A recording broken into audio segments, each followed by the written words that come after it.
Members of the body of Christ, surprises can be exciting, upsetting, or even confusing. Our disposition may lead us to dread surprises or welcome them as opportunities. Today's readings fill us with many of these emotions, and their overall message reminds me of a quote from Albert Einstein. In our first reading, it demonstrates the love of God for those moments when we are humble in approaching the Lord.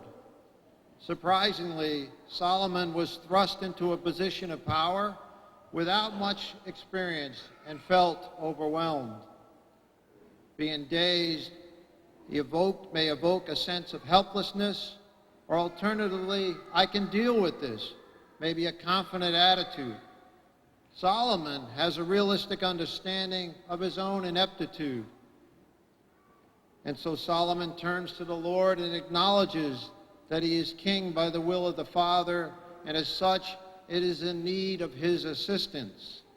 He says, I am young and I don't have a clue as to how to act. His request is very straightforward. Help me to know what to do, what is right and what is wrong. His humility and childlike request impresses the Lord for its lack of selfishness. The second reading points to the role that Jesus amazingly plays in our salvation. He came to save us, to guide us, to bring us comforting and the assurance of God's faithfulness and unquenchable thirst for us. He's going to call. He's going to justify. He's going to defend and vindicate us. And with a wholehearted participation, he wants to glorify us. And the gospel continues with Jesus' use of puzzling parables to speak to the complexity of who we are as human beings. Parables are meant to cause us to ponder what is being said. How does it apply to me, to my relationship with God? Does it make me feel good? Does it challenge me? Does it bring me hope? The good news of the gospel is that it does all of these things. In the first parable, he describes an unexpected surprise of finding a treasure in a field, stumbling across something that you're not even looking for.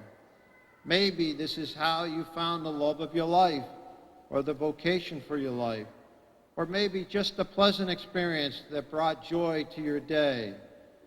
We might question the ethics of the person purchasing the field, knowing about its treasure, and the seller selling it at a price that doesn't really account for its full value. We all may have had experiences like this that cause us to pause. The second parable is one of an intense pursuit of the ultimate, the perfect pearl, of our profession of life, maybe, or to win a championship cup, or to become the best, or to discover a cure for a disease, or maybe to bring peace to an embattled situation. Sort of an all-consuming effort that might possess us to a certain extent. And then in the third parable, he reminds us of the unexpected finality of our pursuits through the separation of the wicked and the righteous. And we will be judged as having been either good or bad, but by a just and objective God who amazingly takes into account our circumstances and the challenges we face in our lives. I was hungry and you gave me to eat. I was homeless and you gave me shelter. I was downtrodden and you brought me comfort. The gospel concludes with a bit of a cryptic instruction to take advantage of all that we have in our storeroom of revelation, both the old and the new, for different circumstances require different applications of the love of God. Hardships require a sense of sacrifice, humility, and trust. Good fortune requires the acknowledgement of its source and the sharing of its wealth, and our time, our thoughtfulness, and our concrete actions. Einstein, in his all-consuming imagination and the desire to understand how the world works, once declared that God does not play dice with the universe. In other words, there is a great design at work here, in order to how God created the world and how he created us. Do we believe this even in the midst of our struggles? Do we see the plan he has for each and every one of us? Do we believe that all things, even our struggles, work for the good by the love of God? Perhaps our answer to these questions is sometimes, but remarkably, we need to remind ourselves that God's love for us is steadfast and it never fails. Perhaps that is the surprise that energizes us when we discover this pearl of great price. Now I'd like to introduce you to Susan Moss, who works in a ministry who brings great surprises to people in need of hope.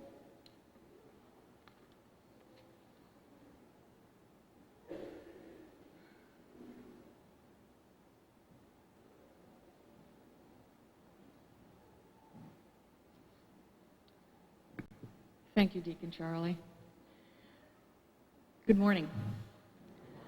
Life Ministries is the food pantry that was established 32 years ago in Wolfboro by 7 churches, one of which is St. Catherine Drexel.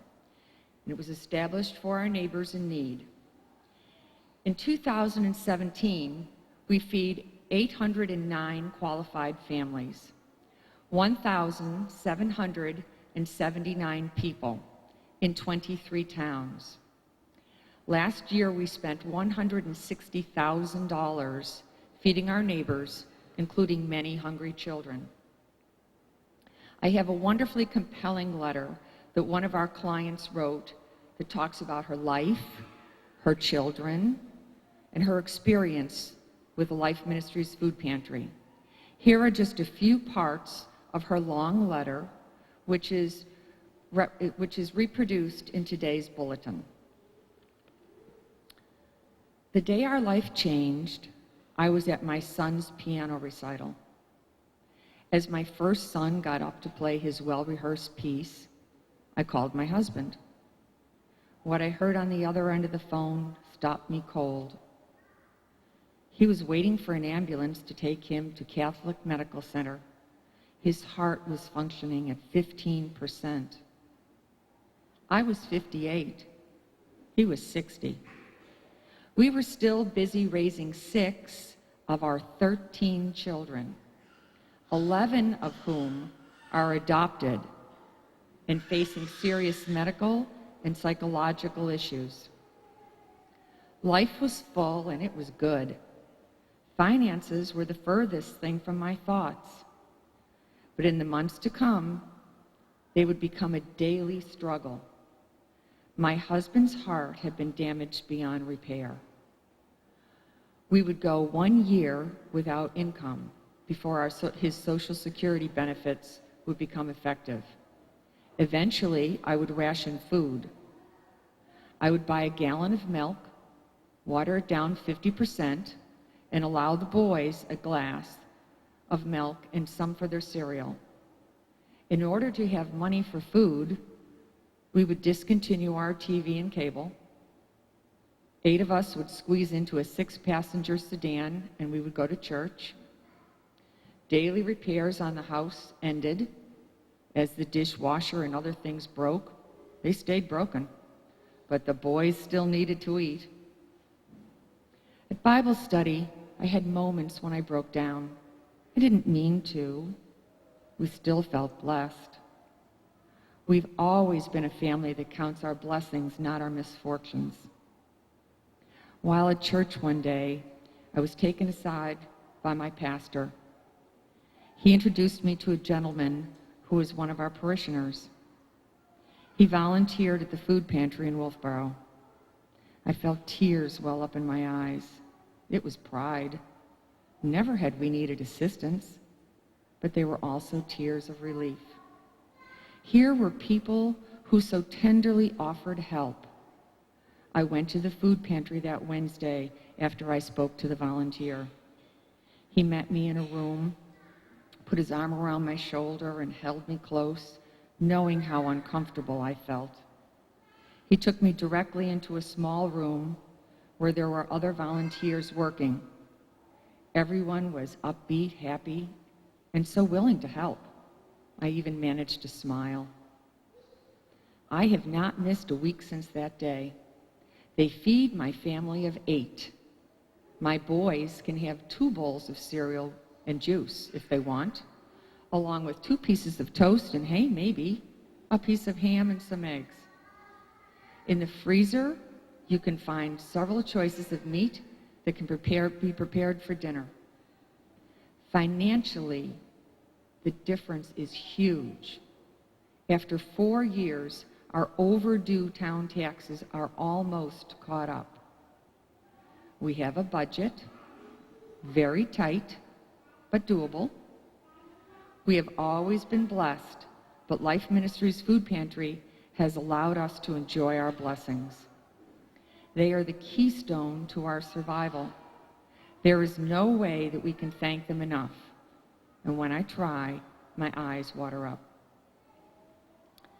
This is an exceptionally kind letter from a woman who is a hero in our eyes. This is a couple who has given these children a second chance at a decent life. We feel very privileged to be able to help them. Our clients do not all have such heart-wrenching stories, but many have extreme circumstances that most of us do not experience. Thanks to the generous gifts that we receive from our donors, we are able to assist families in need. Thank you. Thank you, Susan, very much. Thank you. I think it's marvelous that we have 6 churches working together to feed our neighbors. And as you know, when this was started 32 years ago, the hungry have increased, not decreased. There's far more people hungry today. This is real in all of our communities and all of our surrounding towns. So I want to thank those who represent St. Catherine Drexel. We have Ken Peters, who represents us on the board. We have Rick Hilton, who goes to every meeting, and Susan Moss. And Susan goes back and forth to the food bank in Manchester, bringing food back to the pantry. So imagine having a parishioner like Susan Moss. This is great, really is.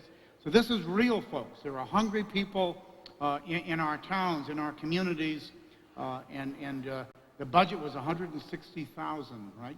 All right.